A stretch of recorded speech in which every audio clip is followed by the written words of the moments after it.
300 is solid, stable and solid. But here's the question. As long as 300 is as good as it gets, there is a counterbalance with 100 and below. Interesting. That's the paradigm. In order to have good guys, we need to have bad guys and vice versa. The story of hero and villain has played over and over and over and over. Oh, and is that really all there is? All right. I don't know if any of you recognize this. So this comes from the movie Descendants by Disney. So I watched this and it validated what I had been looking at as a solution. So the good and evil paradigm.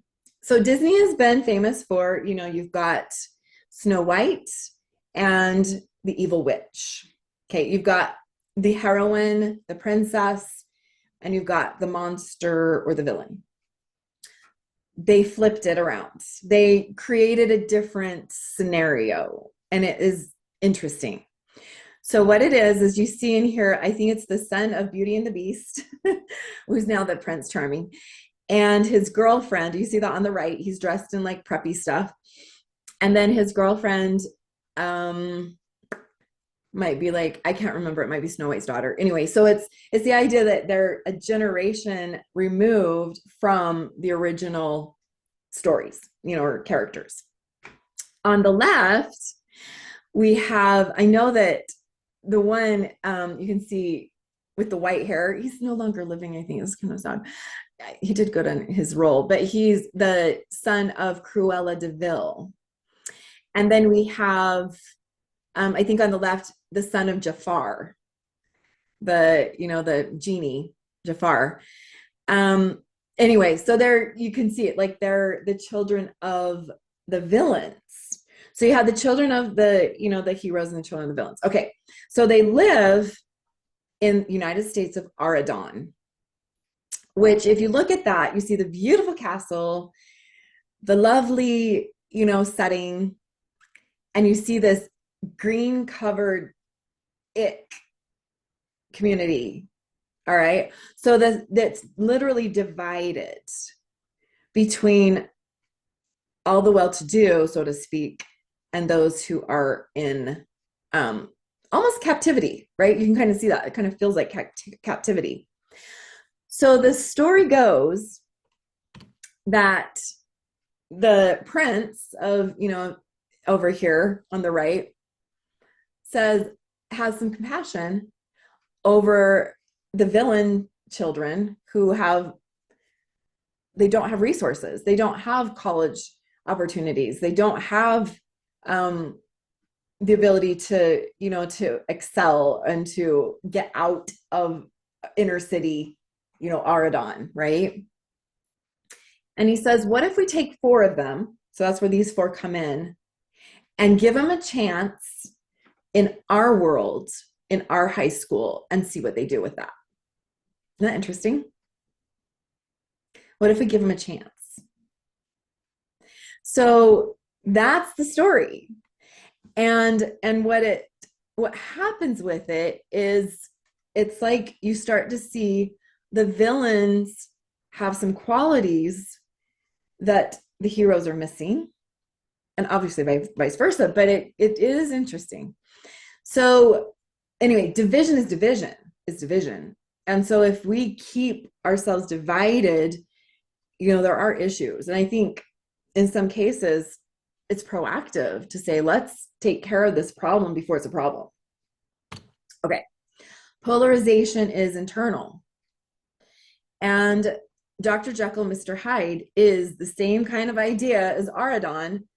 In fact, I'm going to go back here. When you develop a good character in writing, like I'm working on fiction novels, you do what's called an 80-20 split. So, and you can actually see it in 𝐸𝐴𝐴𝐷on. So 80% of your hero is positive and 20% is they've got fatal flaws. So this is basically a characterization of us. And if you know the story of Dr. Jekyll and Mr. Hyde, it didn't go well. So I watched the play and it was just like, really like, wow. So it takes place obviously like decades and decades ago. I can't remember if it's early 1900s or what, but Dr. Jekyll is attempting to solve the problem of evil in the world. And he attempts to do that through a formula he's created. You know, he's like got this test tube and he takes it to this board of directors and says, I want some people to, you know, to test this out with. I need to do research on this and see if it fixes the problem. And the board of directors, the hospital board, says, no, we can't do that. And there's also a little bit of moral dilemma with it. It's like, who are you to say who's evil? Who are you to say they're supposed to be fixed? And so Dr. Jekyll takes it himself. And he takes the formula, and then you see in another scene him looking like monster-like. You know, he's got the hump back, he's slouched over, he's got this creepy hat on, and he's going into a bar, and he takes a woman that's, you know, the waitress, and decides to take her back to her motel room or what, you know. It's like, wow, you see that in society. And then he comes back to Dr. Jekyll. So what's happening here is that Mr. Hyde was there all along. This test tube, you know, this thing that he takes brings Mr. Hyde out. But Dr. Jekyll was trying to take care of evil outside of himself by using this formula of his creation. He then gets to deal with it inside of himself, but he doesn't deal with it. He splits off from it. So Dr. Jekyll, the idea is if we function from the persona, we are covering the shadow.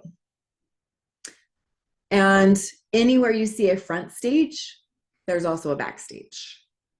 So these are the polarities that exist within us. There's times when you'll see healers even. It's disturbing. There is a shadow side to religious leaders, to people that hold these personas. And they aren't necessarily faking it. It's just that there's a polarity that's not clearly how, you know, being addressed or resolved. So it's like it ruins the healer. And then the question is it, that's the 20% inner city Aradon, I guess, you know, isn't it?